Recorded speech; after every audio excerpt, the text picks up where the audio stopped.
Hello, welcome in the new part, in the new chapter. This chapter is very important in all ways. The nationalism in India. For exam also it is important. For your day-to-day life also this chapter is important. The nationalism we started to see from the last means first chapter, nationalism in the Europe. Now the same nationalism how worked in India we will see in this chapter. We have studied the modern nationalism in Europe came to be associated with the formation of nation and state. The formation of nation or state took place in the modern nationalism in Europe.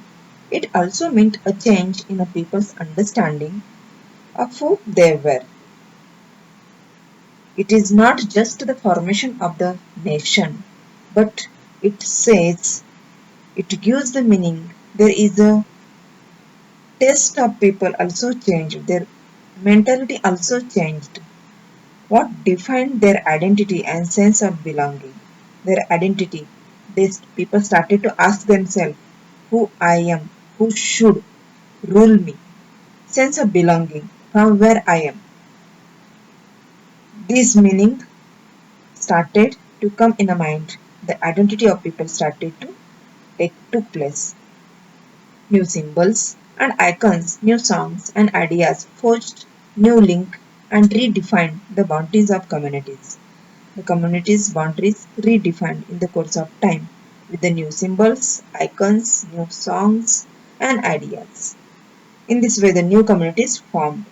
In most countries, the making of the new national identity was a long process. The making of national identity, it took long period. In India also it taken long period.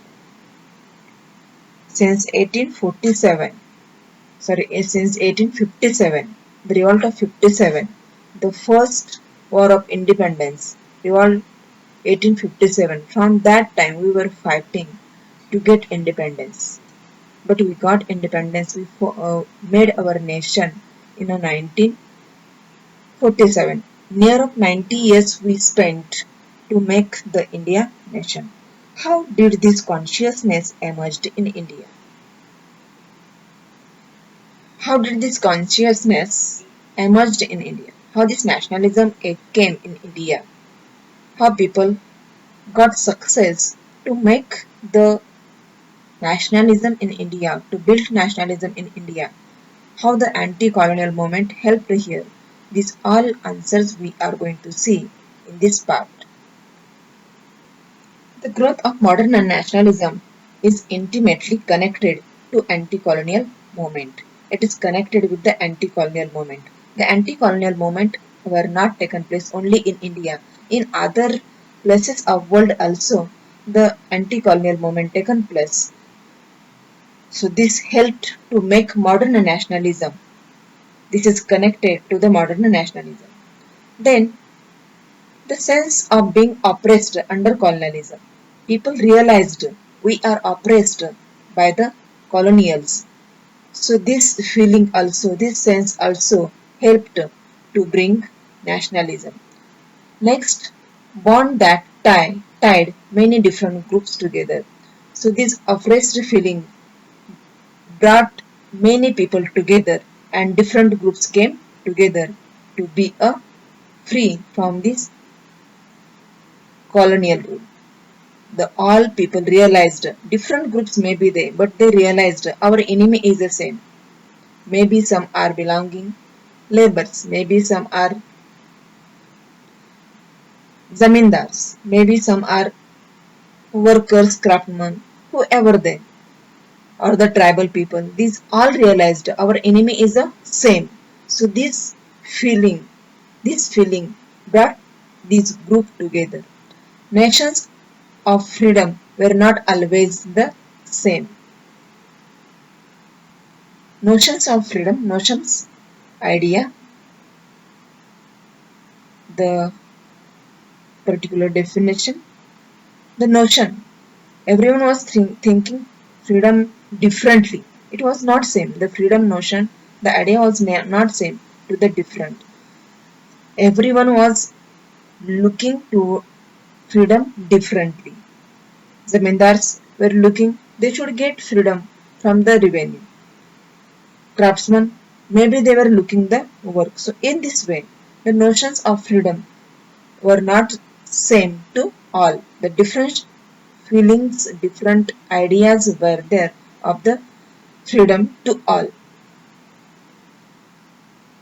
So how could these people came together? Who was that person brought these people together? That is the Mahatma Gandhi. Under the leadership of Mahatma Gandhi, Congress tried to forge groups together within one movement or within one umbrella. Umbrella means in a single brand, we can say it is in the single flag, in a single way. The Gandhiji brought all together to fight to get freedom. Gandhiji helped to the people, shown the guidance to the people how to walk for the freedom. In an earlier textbook, you have read about the growth of nationalism in India after the first decade of the 20th century. In 8th standard, you have studied about the nationalism in India, but it was still the first decade of the 20th century. In this chapter, we will pick up the story from the 1920s to the study the non-cooperation and civil disobedience movement. We will explore how the Congress sought to develop the national movement, how different social groups participated in the movement, and how nationalism captured the imagination of the people. All these information, all this study, we are going to look in the upcoming part of the chapter. I hope you understand this is the introduction part of the chapter. From next chapter we will discuss in from next video we will discuss in detail point to point.